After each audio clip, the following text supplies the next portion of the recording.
Remember, game overs are a failure of the game designer. Oh, yeah. Really, button prompts are a failure of the game designer if you think about it. Sex scenes are a failure of the game designer. Consoling sulking girlfriends is a failure of the game design. Hidden wine glass prompts are a failure of the game design. You're a failure of a game designer. David Cage is a failure of the game designer. Too easy, it just writes itself. David Cage designing a game is a failure of the game design. Giving your characters Parkinson's randomly for drama is a failure of game design.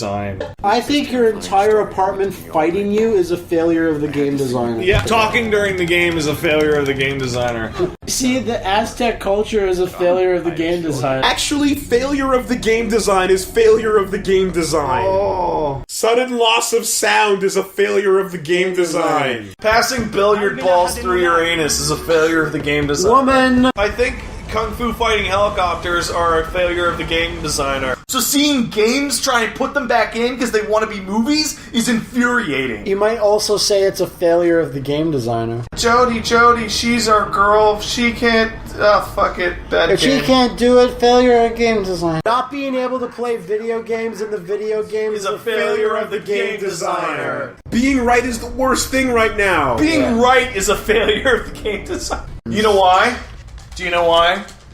Because game overs are a failure of the game designer. There you go. I didn't get to do that! No. That's nonsense! No. Gameplay is failure of the game designer. By the way, to everyone who keeps asking, why do you guys keep saying that? It's because David Cage put out that bullshit article like 3 weeks before we start. No, 2 weeks before we started this, saying game overs are the failure of the game designer.